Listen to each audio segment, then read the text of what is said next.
প্রশ্ন, ফেরেশতা কাকে বলে এবং কিসের তৈরি? ফেরেশতাদের সংখ্যা কত? প্রসিদ্ধ 4 জন ফেরেশতা রয়েছে, তাদের নাম কি এবং তারা কে কোন কাজে নিয়োজিত রয়েছে? প্রথমত, ফেরেশতা কাকে বলে এবং কিসের তৈরি?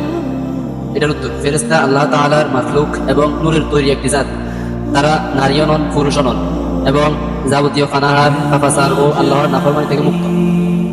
তারপর, ফেরেশতাদের সংখ্যা কত? ফেরেশতাদের নির্দিষ্ট সংখ্যা আল্লাহ তাআলা ব্যতীত আর কেউ জানে না। 4 জন প্রসিদ্ধ ফেরেশতা রয়েছে, তাদের নাম কি? 4 জন প্রসিদ্ধ ফেরেশতা এই হযরত জিবরাইল আলাইহিস সালাম, হযরত মিকাইল আলাইহিস সালাম, হযরত ইসরাফিল আলাইহিস সালাম, হযরত আজরাইল আলাইহিস সালাম। এবং এই 4 জন প্রসিদ্ধ ফেরেশতা তারা কে কোন কাজে নিয়োজিত রয়েছে? 1, হযরত জিবরাইল আলাইহিস সালাম, তিনি আল্লাহ তাআলার কিতাব ও তার হুকুমসমূহ নবীগণের নিকট পৌঁছে দিতেন। 2, হযরত মিকাইল আলাইহিস সালাম, তিনি আল্লাহর আদেশে মানুষের জীবিকার ব্যবস্থা এবং মেঘ বৃষ্টি পরিচালনা করেন। 3, হযরত ইসরাফিল আলাইহিস সালাম, তিনি সিংহের মুখে আল্লাহর আদেশের অপেক্ষায় আছেন। কিয়ামতের দিন আল্লাহর আদেশে সিংহের ফুঁ দিবেন। 4, হযরত আজরাইল আলাইহিস সালাম, তিনি আল্লাহর হুকুমে সৃষ্টিজীবের জান কবজ করেন।